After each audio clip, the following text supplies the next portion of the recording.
सत्य के लिए तो चाहे 1000 बार शीश कट जाए, कोई गम नहीं। हजरत मोहम्मद ने भी बहुत दुख उठाए, श्री रामचंद्र जी ने भी कितने दुख उठाए, श्री कृष्ण जी ने भी कितने दुख उठाए। जितने भी महापुरुष आए धरती पे, महात्मा बुद्ध के तो कानों में लकड़ियां तक ठोक दी थी लोगों ने, लकड़ियां। लेकिन जिनको सत्य का ज्ञान हो जाता है, जिनको परमात्मा की पहचान हो जाती है, वो फिर अपने मकसद से, अपने उसूलों से पीछे नहीं हटते। वो फिर इन चीजों की कोई परवाह नहीं करते। ये तो विश्व कल्याण का काम है, ये परमार्थ का काम है। आप लोगों को भी समय रहते आंखें खोल लेनी चाहिए अपनी, कि जब हजरत मोहम्मद के बाप के द्वारा दी गई 100 ऊंटों की कुर्बानी के बाद अल्लाह ने उससे जो है वो बदला लिया, कि तूने किसके आदेश से दिया तूने ये कुर्बानी? किसने कहा था तेरे को अपने बेटे को बचाने के लिए मेरी 100 आत्मा, मेरे 100 रूह, मेरे 100 जो है ऊंटों की तू जो है वो कुर्बानी कर दे? तुझे किसने हक दिया? उसी जन्म में भोगना पड़ा, और बाद में मरने के बाद में जहन्नम में जाना वो अलग है। मरने के बाद में जहन्नम में जाना अलग है। फिर चाहे कोई जी हो, देखिएगा जब पूरी तरह से इत्मीनान हो गया तो ऊंटों की कुर्बानी की गई और वही छोड़ दिए गए कि जो चाहे उनसे फायदा उठाए, कि जो चाहे ऊंटों से फायदा उठाओ, चाहे बेचो, चाहे काटो, चाहे मारो, चाहे जो मर्जी करो। अब वो क्या असर डालेंगे क्या उनका? जो चाहे फायदा उठाए। देखिए फिर आगे क्या हुआ। जिस बेटे को बचाने के लिए 100 ऊंट कुर्बान कर दिए, उस अल्लाह के नियम को तोड़ दिया कि अगर एक रूह मारोगे तो उसका बदला रूह के बदले चुकाना पड़ेगा, चुकाना पड़ेगा। अब्दुल्ला बड़े सुंदर थे, वो अब्दुल्ला जिसकी जान बचाई गई थी, बड़ा जो है वो सुंदर था हजरत मोहम्मद का बाप। उठती हुई जवानी थी जो सुंदरता में 4 चांद लगा रही थी। मुखड़ा क्या था? चांद का टुकड़ा था। हर देखने वाली आंख उन पर न्यौछावर थी, और बहुत सी औरतें उनसे शादी की जो है इच्छुक थी। मन्नत वाली घटना की तो घर घर जो है वो चर्चा थी, घर घर में चर्चा हो रही थी कि अल्लाह ने जो है 100 ऊंटों की कुर्बानी कबूल कर दी, अल्लाह ने अब्दुल्ला की जान बचा दी। ये घटना की जानकारी तो हर घर घर में हो रही थी। इससे उनकी अहमियत और बढ़ गई। बताओ, निर्दोष जानवरों की हत्या करवा के एक इंसान की अहमियत बढ़ गई, और सब उन्हें दिल से चाहने लगी। बहुत सी औरतों ने शादी की ख्वाहिश जाहिर की और कोशिश भी की, लेकिन यह सौभाग्य सबको कैसे मिलता? वह तो एक ही को मिलना था, वह तो एक ही को मिलना था, एक को। यानी उससे पहले मुसलमान धर्म में बहुत सारी शादियां करने का रिवाज नहीं था, यहाँ स्पष्ट रूप से लिखा गया है। लेकिन यह सौभाग्य सबको कैसे मिलता? वह तो एक को ही मिलना था। उसके बेटे की मां कौन होगी यह भी खुदा के यहाँ तय था। उनकी शादी आमीना से हुई। हजरत मोहम्मद जी की माता का नाम था आमीना, यानी हजरत मोहम्मद जी के पिताजी अब्दुल्ला की शादी हुई आमीना नाम की औरत से, जो कुरैश की सबसे ज्यादा इज्जत वाली औरत थी और बनी जोहरा के सरदार की बेटी थी। बाप ने बेटे की ओर से शादी का पैगाम दिया। आमीना के घर वालों ने इसे अपने लिए सौभाग्य की बात समझी, खुशी खुशी तैयार हो गए, चटपट शादी हो गई। रिवाज था कि दुल्हा शादी के बाद 3 दिन ससुराल में रहेगा। सारे के सारे वही रिवाज जो हमारे हिंदू समाज में थे। पहले जो बरातें जाया करती थी, हमारे जो बड़े बुजुर्ग थे, आज से 40-50 साल पहले का आप जी इतिहास देखो, ऊंट गाड़ी जोड़ के, बैल गाड़ी जोड़ के जो है बारात में जाया करते थे, और बारात जो है वो कितने दिन रुका करती थी? 3 दिन बारात रुका करती थी। अब्दुल्ला की बारात भी 3 दिन रुकी, क्योंकि रिवाज था। हम सब पहले एक ही थे। आज भले कोई हिंदू बन गया, कोई मुसलमान बन गया, कोई जैनी बन गया, कोई बौद्ध बन गया, लेकिन हकीकत में 3000 साल पहले जब कोई धर्म नहीं था, उस समय हम सब इंसान थे। हम सबका एक ही धर्म था, सनातन। सनातन को ही मानने वाले थे सब हम। तो 3 दिन रिवाज के अनुसार रिवाज था कि दुल्हा शादी के बाद 3 दिन ससुराल में रहेगा। अब्दुल्ला भी 3 दिन ससुराल में रहे, फिर घर चले आए, साथ में दुल्हन भी आई। शादी को अभी कुछ ही दिन हुए थे, व्यापारियों का एक काफिला सीरिया जा रहा था। व्यापार के लिए व्यापारियों का काफिला सीरिया जा रहा था। उस काफिले में हजरत मोहम्मद के जो पिताजी थे अब्दुल्ला, वो भी निकल गए। उसके साथ अब्दुल्ला भी हो लिए। वापसी में मदीना से गुजरे। यहां उनके बाप का ननिहाल था। थके तो थे ही, दम लेने के लिए ठहर गए। इत्तेफाक से बीमार पड़ गए। ये देखिए, भगवान के घर देर है, अंधेर नहीं है।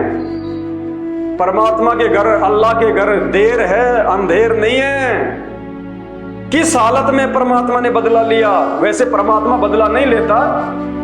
जैसा भी कर्म इंसान करता है, समय आने पे अपना भोगता है।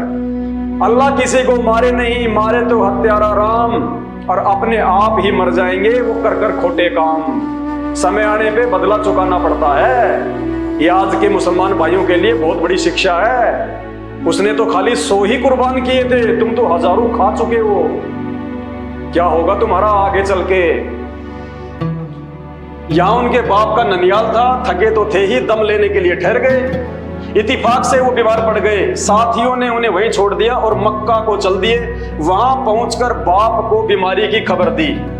व्यापार के लिए जो लोग सीरिया जा रहे थे, जब वो मक्का होके वो गुजरे, मदीना होके, तो वहां पे हजरत मोहम्मद के पिताजी का जो है वो ननियाल था। तो हजरत मोहम्मद के जो पिताजी थे, जो अब्दुल्ला, जिनकी शादी हुई थी नई नई, वो वहां रुक गए आराम करने के लिए वापस आते समय, और वहां पे जो है वो बीमार पड़ गए। तो बाकी जो व्यापारी थे उन्होंने आके हजरत मोहम्मद के जो पिताजी थे अब्दुल मुतल्लिब, उनको जानकारी दी कि आपका बेटा तो भयंकर बीमार हो गया और आपके जो है वो ननिहाल में है। अब्दुल मुतल्लिब ने बीमारी का हाल सुना तो फौरन अपने बड़े बेटे हारिस को दौड़ाया। हारिस जो सबसे पहले, उनका जो पहला बेटा था, उसके बाद जिन्होंने 10 बेटों की जो है मन्नत मांगी थी, सबसे पहला जो बेटा हारिस, तो हजरत मोहम्मद के दादाजी ने अपने सबसे बड़े बेटे को तुरंत दौड़ाया कि जा और अपने भाई की जो है वो देखभाल कर और उसको ले आ। अब्दुल मुतल्लिब ने बीमारी का हाल सुना तो फौरन अपने बड़े बेटे हारिस को मदीना दौड़ाया कि वहां जाकर भाई की खिदमत करे और जब अच्छे हो जाएं तो साथ लेकर आए। लेकिन अफसोस, परमात्मा के घर देर है, अंधेर नहीं है। हर इंसान को अपने कर्म और कुकर्मों का बदला चुकाना पड़ेगा, यहां भी और वहां भी। हारिस ने अपने भाई अब्दुल्ला को न देखा, यानी उसके जाने से पहले ही वो मर गया। हजरत मोहम्मद के पिताजी ने अपने प्राण त्याग दिए। उस समय हजरत मोहम्मद आमीना के पेट में थे, यानी जिस समय हजरत मोहम्मद के पिता अब्दुल्ला का 25 साल की उम्र में जो है बीमारी से मौत हुई, उस समय उनकी शादी हो चुकी थी पहले, और जो हजरत मोहम्मद जी थे वो उनके पेट में थे आमीना के, यानी वो गर्भवती थी जिस समय अब्दुल्ला की मौत हुई। यानी हजरत मोहम्मद जी यतीम पैदा हुए थे, यतीम। हारिस ने अपने भाई अब्दुल्ला को नहीं देखा। वे उन्हें अपने साथ मक्का न लाए कि बाप की आंखें ठंडी होती, दुल्हन के दिल को करार आता और कौम को सुकून हासिल होता। क्या करते, किस्मत में ही न था। चुकाना पड़ा बदला 100 ऊंटों की कुर्बानी का, एक जान बचाने के लिए मनमुखी रूप से, फर्जी तरीके से, नाम अल्लाह का, और अपना बेटा बचाने के लिए 100 ऊंटों को कुर्बान कर दिया। 25 साल की उम्र में जवान बेटे को अकाल मौत मरते देखा अपनी आंखों के सामने। ये हाल है। परमात्मा के घर देर है, अंधेर नहीं है। खा लो जितने खाने उतने, चबा लो जितनी टंगड़ियां, जितने पंजे चबाने उतने चबा लो। यहाँ कोई नहीं बोलेगा, यहाँ तुम्हें कोई बोलने वाला नहीं है, जो मर्जी करो। लेकिन वो देख रहा है, वो हिडन कैमरा, वो अंतर्यामी तिल तिल का हिसाब लेगा, तिल तिल का। कहते हैं तिल भर मछली खाए के करोड़ गऊ दे दान, वो नर नरक में जाएंगे जन्म जन्म बने समान। वो कुत्ते बढ़ेंगे। कोई ये सोचे कि मैंने तो ये तिल भर मछली खाई है थोड़ी सी, और उसका बदला चुकाने के लिए कहते हैं अगर वो 1 करोड़ गाय भी दान कर दे, तिल भर मांस खाए के अगर कोई 1 करोड़ गाय भी दान कर दे कि मेरा पाप जो है उतर जाएगा, नहीं बेटा। परमात्मा कहते हैं वो नरक में जाएंगे और जन्म जन्म बने समान। समान यानी कुत्ता, पहले तो उसको काल ठोकेगा जो है कहां, नरक में, और फिर क्या बनाएगा, पृथ्वी लोक पे डोगी कुत्ता, लोगों की लेट्रिन खाएगा, लोगों की झूठी उल्टी खाएगा, और फिर किसी न किसी दिन वो भी जो है सड़क पे किसी गाड़ी के नीचे आके, अब तुम्हारी मर्जी है भैया खाना का नहीं खाना है, लेकिन मेरी बातों पे विचार जरूर कर लेना।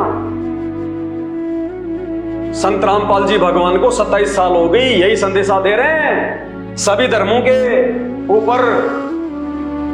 आप लोगों को ये थोड़ा नया लग रहा होगा क्योंकि आप लोगों की आंखें बंद हैं, आप उनको महत्व भी नहीं दे रहे। जैसे हजरत मोहम्मद को उस समय वो कुरैशी कोई महत्व भी नहीं दे रहे थे, श्री कृष्ण जी को उस समय वो कंस कोई महत्व भी नहीं दे रहा था, रामचंद्र जी को रावण कोई महत्व भी नहीं दे रहा था कि वो फिरते जंगल में 2 मस्करे हिरण मारते फिरते, मेरा क्या उखाड़ लेंगे मंदोदरी, तो किनका नाम लेके मुझे डरा रही है। उस समय कोई नहीं मानता उनको, और उनके जाने के बाद फिर उनकी महिमा गाएंगे, उनके मंदिर बनाएंगे, उनकी मस्जिद बनाएंगे, उनके नाम से फिर जो है वो त्योहार बनाएंगे, घर घर में उनकी पूजा शुरू हो जाएगी। फिर क्या फायदा, फिर क्या फायदा, कुछ नहीं मिलेगा उसके बाद। आज परमात्मा धरती पे आया हुआ है, समय रहते समझ जाओ। और मैं कोई ऐसे जाके उनके चरणों में वो गिरने के लिए नहीं बोल रहा तुम्हें, पहले उनके सत्संग सुनो, महीना 20 दिन यूट्यूब पे जाके सृष्टि रचना सुनो पहले। ये काल का शैतान का कितना भयंकर जाल है यहाँ। हम सबको उसने जो है धर्मों में बांट दिया, जातियों में बांट दिया, ताकि हिंदू मुसलमानों के नहीं सुनेंगे, मुसलमान हिंदू के नहीं सुनेंगे। मैं कट्टर, मेरा धर्म अच्छा, मेरा धर्म अच्छा। वो बकरे काटे तो तुम जो है उन पे भोंको, और वो होली दिवाली पे वो बकरे काटे, वो मुर्गे काटे तो तुम हिंदुओं पे भोंको। बस टीवी चैनलों पे मुर्गे की तरह आपस में डिबेट करो, आधे घंटे 1 घंटे आपस में लड़ो, और कोई निष्कर्ष नहीं निकलता। उठ के वो अपने। आज का हमारा कार्यक्रम जो है समाप्त हुआ। क्या खाक कार्यक्रम समाप्त हुआ? जिनको ना धर्म की जानकारी ना धार्मिकता की जानकारी, उनको बैठ के आपस में मुर्गे की तरह तुम लड़ाते। काहे के टीवी शो है, सिर्फ पब्लिसिटी, टाइम पास, पैसा। भाई और बहनों, ये काल यही चाहता है कि हम आपस में इसी प्रकार लड़ झगड़ के एक दूसरे को छोटा बड़ा ऊंचा नीचा मान के और सारी जिंदगी मानव शरीर को भक्ति ना करके ऐसे बर्बाद कर दें, और जैसे ही मरते काल तुरंत 84 लाख योनि में ठोक दे गधा कुत्ता सुअर। फिर कर लेना तुम हिंदू मुसलमान, फिर खाना तुम बकरे, फिर खाना तुम मुर्गे, फिर तुम लोगों का आहार बनोगे, लोगों का। फिर खाना ये ऊंट काट के गधा बनाएगा, फिर वो जो है कुम्हार के नीचे, फिर सारा दिन ईंट के भट्ठे पे कच्ची ईंट ऊपर ले जाएगा, पक्की ईंट नीचे लाएगा, सारा दिन रेल बना के रखेगा और 2 मारेगा लठ। फिर खाना भाई साहब, फिर मनाना बकरीद, फिर मनाना तुम होली दिवाली भी, फिर तुम बकरे काटना है। 9 दिन तुम नवरात्र में तो साधु बन जाते हो, 10वें दिन है वही मुर्गे बकरे, वही मुर्गे बकरे, वो मछली। ये धार्मिकता है? तुम तो इंसान भी नहीं हो इंसान। हिंदू, मुसलमान, सिख, ईसाई, जैनी, बौद्ध, किसी भी धर्म में भक्ति नाम की कोई चीज नहीं है। चाहे अपने आप को कितना ही बड़ा, चाहे तुम साधु समझो, किसी को भी अपने धर्म की जानकारी नहीं, किसी के अंदर धार्मिकता नहीं। कब उसके क्या जो है वो तेवर बदल जाए, कोई भरोसा नहीं। अगर वास्तव में अगर सच्चाई देखनी है, अगर इंसान देखने हैं, तो संत रामपाल जी के सत्संग सुनो, पता चलेगा धर्म क्या है, धार्मिकता क्या है। जीव हमारी जाति है और मानव धर्म हमारा। हिंदू, मुस्लिम, सिख, ईसाई धर्म नहीं कोई न्यारा। ये संत रामपाल जी का ये प्रथम नारा है, प्रथम नारा, कि कोई जातियां नहीं है। ये मनमुखी तुमने बना रखी है, हमारी केवल एक ही जाति, हम जीव हैं, और जीव की कोई औकात नहीं होती। अगले क्षण क्या हो जाएगा, अगले पल क्या हो जाएगा, कोई गारंटी नहीं। और फुदकते फिरते हैं अपने आप को सीना ठोक के, मैं शेर खान, मैं बहादुर खान। हैं 2 मिनट बाद पता चला मोटरसाइकिल को पीछे से ट्रक ने ठोक दिया, भाई साहब की अस्थि पिंजर जो है रोड पे फैले फिर रहे हैं। कहाँ गया वो शेर सिंह, कहाँ गया वो बहादुर सिंह, कहाँ पीटता था, हैं बॉडी सोडी बनाई थी जाके जिम में, अट्टा कट्टा यूं चलता था यूं अकड़ के, हैं और 1 सेकंड का पता नहीं कब जो है पंखा टूट के खोपड़ी पे गिर जाए, वहीं हो जाएगा चित्त, वो मसल्स धरी की धरी रह जाएंगी। और फिर भी अपने आप को पता नहीं क्या मानते हैं लोग। भाइयों ये शरीर है ना, ये फुलाने के लिए नहीं मिला, ये मांस खाने के लिए नहीं मिला, ये दारू पीने के लिए नहीं मिला, गंदी नजर जो है फैलाने के लिए नहीं मिला।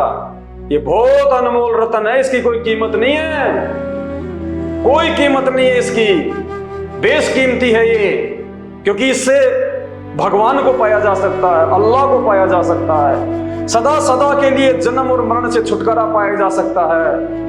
इस गंदे लोक से निकल के, जन्म और मरण के चक्कर से निकल के सतलोक जा सकते हैं, आज मौका है, सचखंड जा सकते हैं। उस कबीर परमात्मा सतगुरु रामपाल जी भगवान के लोक में जा सकते हैं, जो सबका राजा है, सबका शहंशाह है, राजाओं का राजा है, देवताओं का देवता है, सबसे बड़ा भगवान है, अल्लाह कबीर है। आज वो इतना दयालु भगवान आज हमारे लिए देखो कहाँ आया हुआ है, इस गंदे लोक में, जिसकी तो वो शक्ल देखना भी पसंद नहीं करते, ऐसे गंदे लोक में वो भगवान आप और हमारे लिए आया है। और वो कैसी लीला कर रहा है, भगवान आता तब ऐसा ही करता है, ऐसा ही करता है। राम ने कौन सा सोने का पहाड़ बना दिया था आते ही, बताइए। अब कई कहते हैं कि श्री कृष्ण जी ने जेल के ताले खोल दिए, वो तो तुरंत जेल से बाहर निकल गया। अरे जेल के ताले श्री कृष्ण जी ने खोल दिए क्या? अगर इतने बड़े सक्षम थे, वो जेल के सारे वो लोग खोलने वाले थे, तो उसमें वो टोकरी में बैठ के क्यों गए, अपने बाप के सिर पे बैठ के क्यों गए? जन्म लेते ही वो जो है वो पैदल चलते, लेफ्ट राइट, तब मानते हाँ ये जो है ये भगवान है जो ताले खोल सकता है। वो चल नहीं सकता क्या वो जन्म लेते ही? ये ताले खोलने वाला श्री कृष्ण नहीं था, वो शैतान था, काल। ये सारा खेल वो खेलता है इनके साथ में, क्योंकि ये जितने भी अवतार हैं वो काल भेजता है यहाँ पे, काल अपनी उल्टी भक्ति को लोगों के दिलों में जमाने के लिए, ताकि ये लोग सही भक्ति ना कर लें। मेरे इन अवतारों के झूठे मूठे इन चमत्कारों को देख के, उसने रावण मार दिया, उसने जो है वो कंस मार दिया, उसने पूतना मार दी, उसने ये कर दिया, इनके छोटे मोटे चमत्कार देख के जो है इनकी भक्ति में लगे रहे, यानी शैतान तक की भक्ति में लगे रहे। इसलिए तो इसने इस कलयुग में ये सारा बखेड़ा शुरू किया है। अरे 4 युग है, सतयुग, त्रेता, द्वापर और ये कलयुग। आज से पहले 3 युग बीत गए, सतयुग, त्रेता, द्वापर, कोई भी धर्म नहीं था। क्यों? इस कलयुग में उस कबीर परमात्मा ने आना था, शैतान ने उससे वचन ले रखा था। इस शैतान को पता है कि वो परमात्मा, उस अल्लाह, वो कबीर इस कलयुग में आएगा और यहां से सभी जीवों को पार करेगा, सबको सही भक्ति बताएगा, सही ज्ञान देगा। उस भगवान के आने से पहले पहले उसने सारा बखेड़ा कर दिया, इंसानों को जो है वो धर्मों में बांट दिया, सब धर्मों में उल्टी उल्टी साधनाएं बता दी। हिंदू मुसलमानों के नहीं मानते, मुसलमान हिंदुओं के नहीं मानते, जैनी कहते हैं हमारा तो इतिहास ही सबसे न्यारा है, बौद्ध कहते हैं बस ध्यान लगाओ मिल जाएगा भगवान। अरे सबको पता कि अल्लाह एक है, भगवान एक है। अरे जब परमात्मा एक है तो उसको पाने का रास्ता भी एक ही है, फिर ये 4 रास्ते क्यों बन गए अलग अलग, हिंदू, मुस्लिम, सिख, ईसाई? ये काल की साजिश है, शैतान की साजिश। इसको समझो। 27 साल से संत रामपाल जी यही समझा रहे हैं। यूट्यूब पे जाके उनके सत्संग सुनो, सृष्टि रचना संत रामपाल जी भगवान। जब तक आप सृष्टि रचना को नहीं समझेंगे, आप कितने बड़े चाहे धुरंधर क्यों ना है, चारों वेद आपने याद कर रखे हैं, फिर भी आप 0/0, अध्यात्म का कुछ नहीं पता आपको। अगर संत रामपाल जी की सृष्टि रचना उनके सत्संग नहीं सुने तो। गुरु बिन वेद पढ़े जो प्राणी, समझे ना ज्ञान रहे अज्ञानी। और एकमात्र गुरु, एकमात्र धर्म गुरु, एकमात्र संत इस धरती पे यदि वर्तमान में कोई है, सभी धर्मों में, पूरी धरती पे, तो केवल संत रामपाल जी हैं, जो शास्त्रों को पढ़ाने के अधिकारी हैं, जो केवल गुरु बनाने के अधिकारी हैं, और जिनकी भक्ति से मुक्ति हो सकती है। ये खुद अल्लाह है, अल्लाह, ये खुद भगवान है, भगवान, जिसके विषय में साईं बाबा पूरी जिंदगी ये कह के मर गया, सबका मालिक एक, ऊपर हाथ कर दिया, सबका मालिक एक, लेकिन उसने पूरी जिंदगी में किसी को नहीं बताया कि वो सबका मालिक एक कौन है, उसका नाम क्या है, उसको खुद को नहीं पता था। आज वो सबका मालिक एक धरती पे संत रामपाल जी के रूप में आया हुआ है। आंखें खोल लेना भाइयों, रोगे नहीं बाद में, कोई नहीं बचाएगा तुम्हें। तुम अपने माता पिता से 20 किलोमीटर दूर तुम कहीं रह रहे हो और तुम्हारे ऊपर कोई आपत्ति आ रही है, कोई एक्सीडेंट होना है, तुम्हारे माँ बाप आ जाएंगे क्या वहां पे 2 मिनट में? कौन बचाएगा तुम्हें? अगर भक्ति अगर करते होते संत रामपाल जी, यदि तुम उस शरण में होते और यदि तुम्हारा एक्सीडेंट होना होता, तुम्हारे भाग्य में लिखा था, वो भी नहीं होगा, ये गारंटी देंगे संत रामपाल जी, स्टाम्प पे लिखवा लेना।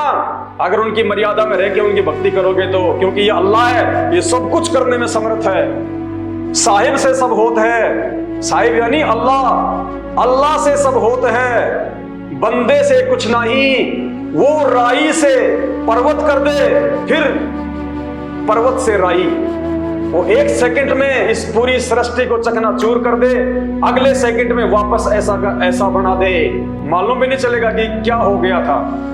ये वो है जो आज धरती पे आया हुआ है। समय रहते संभल जाओगे, सुधर जाओगे, मान जाओगे तो तुम्हारा भला, वरना भैया हम तो जब तक शरीर में श्वास है और जब तक संत रामपाल जी भगवान का आशीर्वाद है और वो जब तक अपना आशीर्वाद बना के रखेंगे, हमारी तो ड्यूटी है भाई, जो उन्होंने हमें समझाया, जो उन्होंने हमारे जीवन को सफल बनाया, हमारे को सही रास्ता दिखाया, धर्मों में बटे हुए हम प्राणियों को मानव धर्म से जोड़ा कि मानवता से बढ़ के कोई धर्म नहीं है नालायकों। तो भाई हमारा जन्म जरूर हिंदू धर्म में हुआ, यादव जाति में हुआ, लेकिन आज हम ना यादव हैं ना हिंदू हैं, हम मानव धर्मी है, मानव धर्मी, क्योंकि ये सबसे बड़ा धर्म है, ये सनातन धर्म है। हिंदू धर्म सनातन धर्म नहीं, मुसलमान धर्म सनातन धर्म नहीं, जैन बौद्ध सिख फारसी सनातन धर्म नहीं, क्योंकि सबसे पहले धरती पे मानव आया था, मानव, ये धर्म नहीं आया, पहले इंसान आया था। तो सबसे बड़ा धर्म है मानव धर्म, मानवता का, इंसानियत का धर्म।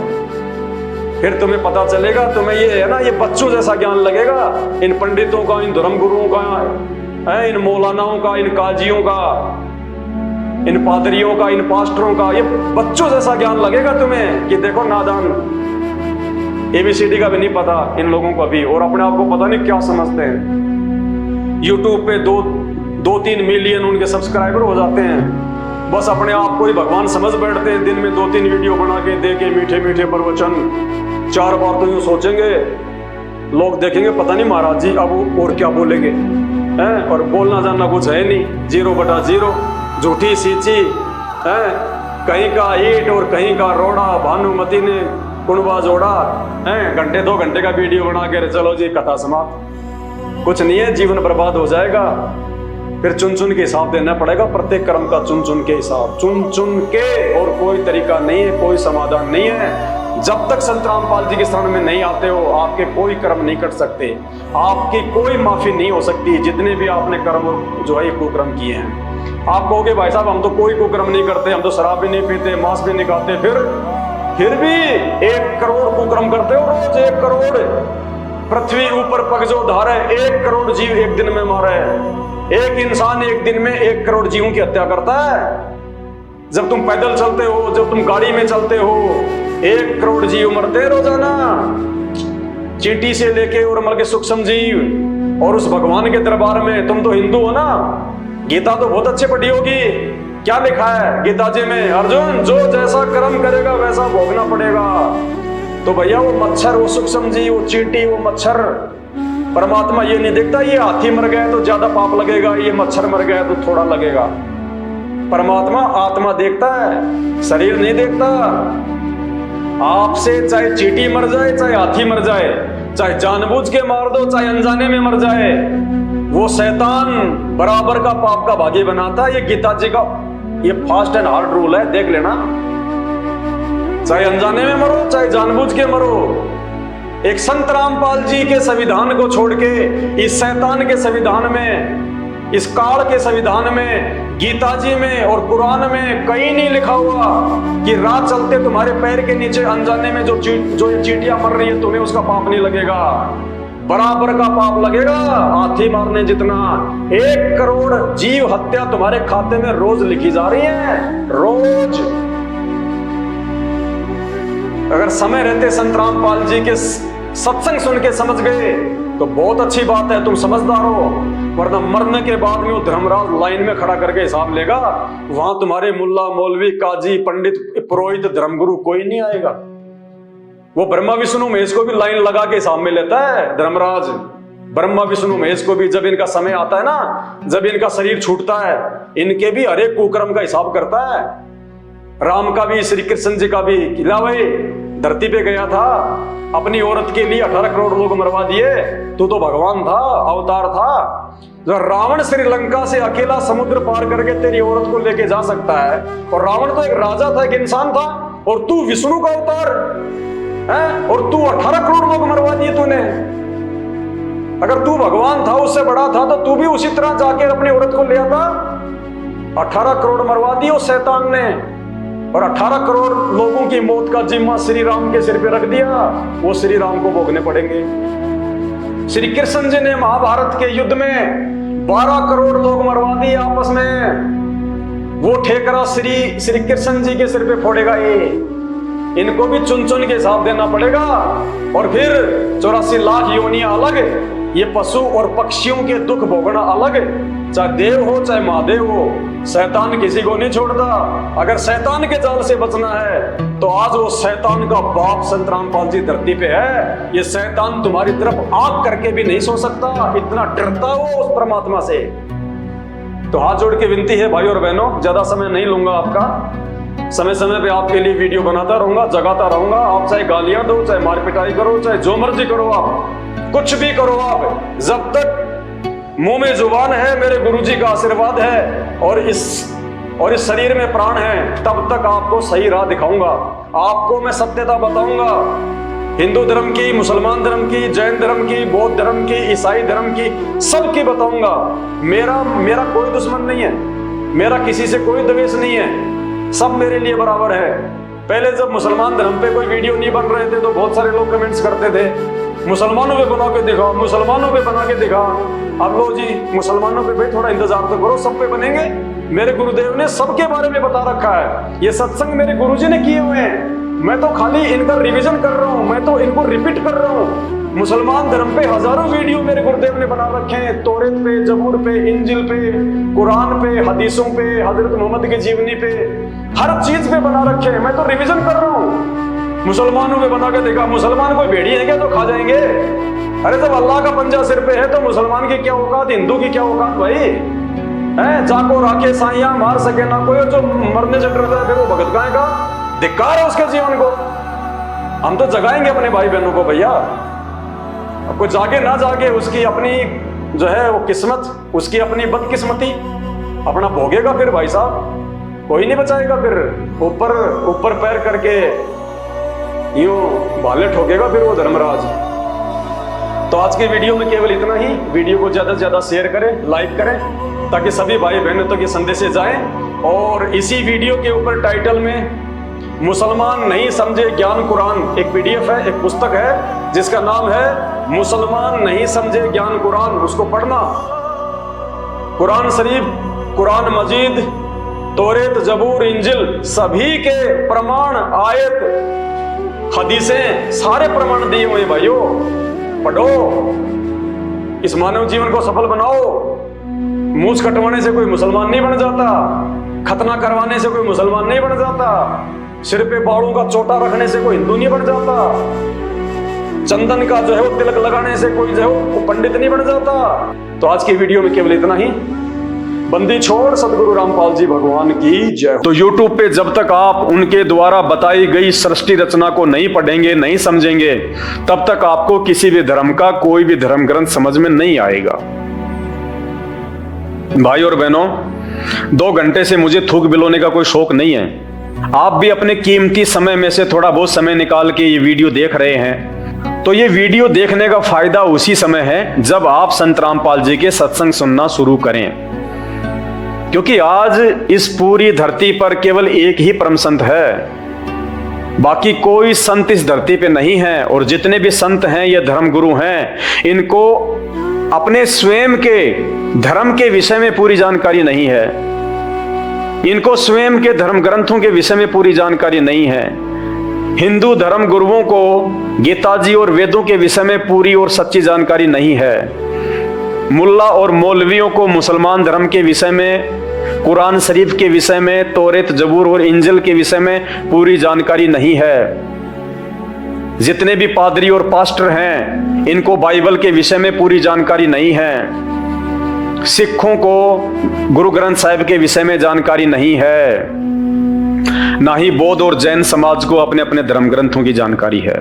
ये सारी जानकारी संत रामपाल जी ने सभी धर्म के मानने वालों को दी है। आपने उनके सत्संग सुनने पड़ेंगे और सत्संग सुन के आप विचार कीजिए कि आपको मानव जन्म क्यों मिला है। परमेश्वर कहते हैं, मानव जन्म पाए के जो नहीं रटे हरि नाम, और जैसे कुआं जल बिना फिर बनवाया क्या काम। ये 84 लाख योनियों से भिन्न एक मानव शरीर हमारी को केवल और केवल भक्ति के लिए मिलता है। अन्य योनियों में जाके महादुख भोगने से बचने के लिए मिलता है। और ये केवल उसी समय संभव है जब हम एक परमेश्वर की भक्ति करें।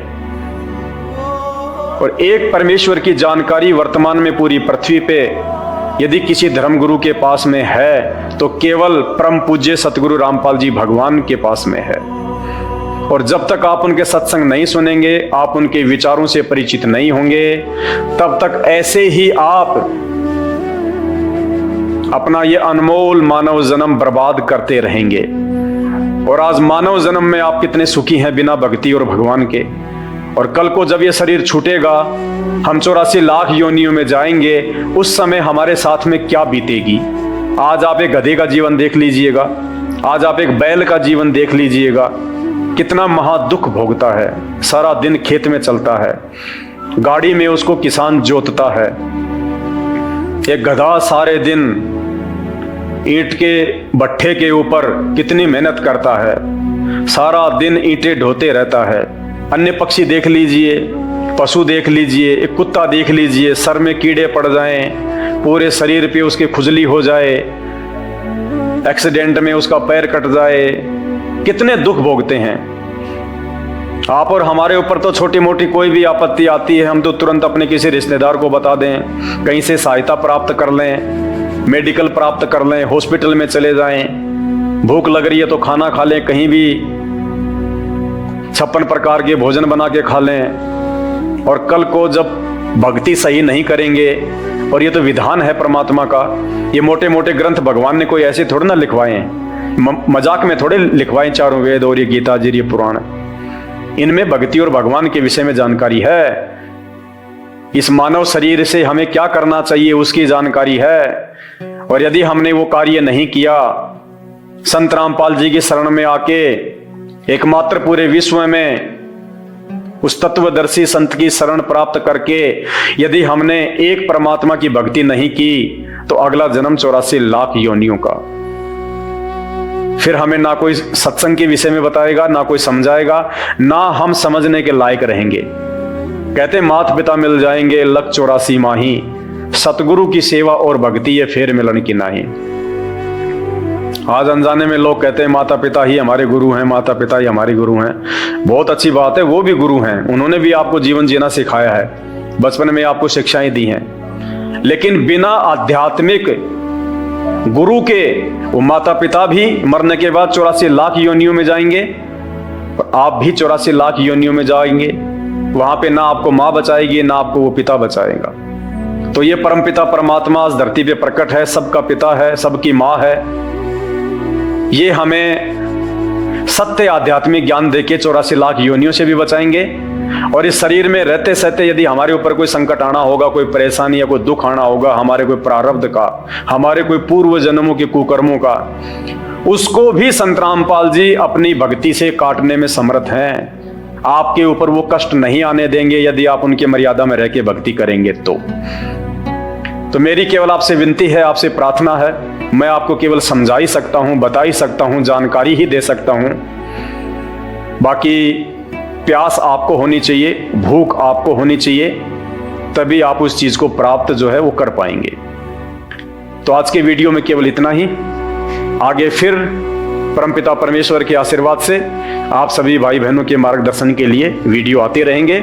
अभी तक यदि आपने हमारे फेसबुक पेज पवन दास इस लाइव को फॉलो नहीं किया है तो आप जी फॉलो करें, वीडियो को शेयर करें, ताकि यह जानकारी अन्य भगत भाई बहनों तक भी पहुंचे जो अभी उन अज्ञानी और नकली धर्मगुरुओं के चक्कर में अपने मानव जीवन को बर्बाद कर रहे हैं। बंदी छोड़ सतगुरु रामपाल जी भगवान की जय हो।